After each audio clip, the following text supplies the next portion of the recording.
When we think about colonial India, the British usually come to mind.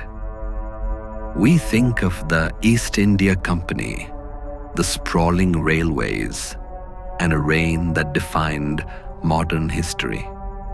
But long before them, another European power had already established its empire on India's western coast.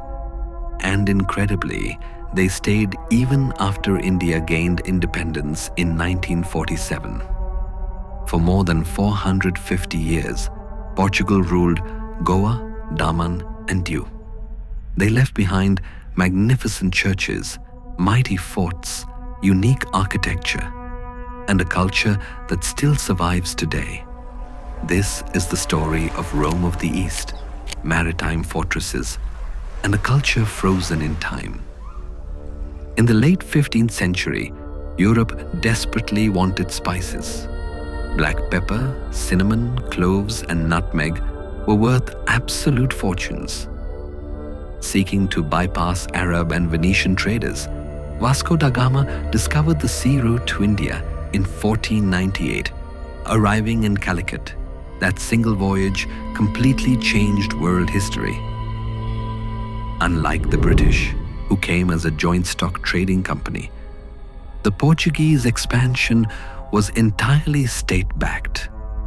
Their mission was driven by the 3 Gs: gold, controlling the lucrative spice trade; glory, imperial expansion; God, spreading Catholicism. Only 12 years later, Afonso de Albuquerque conquered Goa in 1510 from the Sultan of Bigapur, establishing it as the hub of the state of India. But they did not seek to conquer the vast interiors of India. Instead, they built a Thalassocracy, a maritime empire based on coastal fortresses to control Indian Ocean trade routes. In the 16th and 17th centuries, Goa became known as the Rome of the East due to its wealth, grandeur, and enormous Christian institutions. Merchants arrived from Europe, Africa, Persia, Arabia, and China.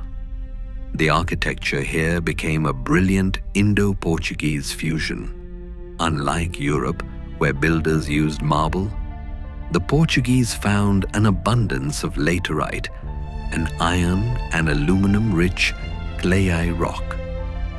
It was soft to cut, but hardened significantly when exposed to the air. Look at the Basilica of Bom Jesus. It is one of the few churches without a protective plaster layer, fully exposing the raw, porous laterite blocks.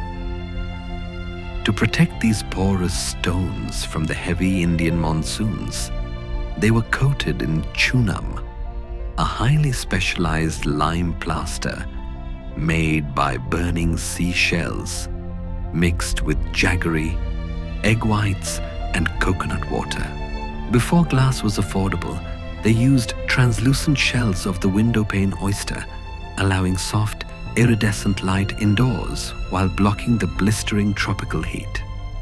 This blend of cultures birthed Fontainhas, the Latin quarter of Panaji, famous for its narrow, winding streets and houses painted in vibrant hues of yellow, blue, and red. By Portuguese law, all houses had to be whitewashed except churches, leading citizens to use bright colors for their homes. But this wealth had to be protected. The Portuguese constructed incredible military forts, with Diu Fort and Daman Fort standing as masterclasses in 16th century engineering. Unlike high-walled medieval castles that could easily be shattered by gunpowder cannons, the Portuguese built low-slung, incredibly thick bastions. In Diu, they dug a massive deep moat entirely out of the solid sandstone bedrock, allowing the sea to flow through at high tide and completely isolating the fort from ground infantry assaults. Further south, Fort Aguada in Goa was engineered around a massive underground cistern capable of holding 2.37 million gallons of water, utilizing natural freshwater springs to supply up to 450 ships a year.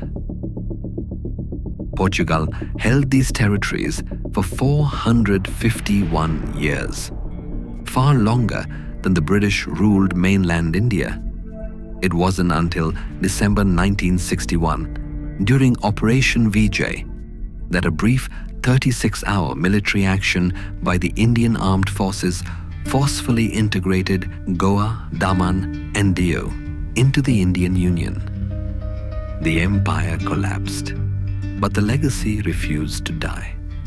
The empire may be gone, but the history they built is still standing, etched forever into the stone, the streets, and the soul of the coast.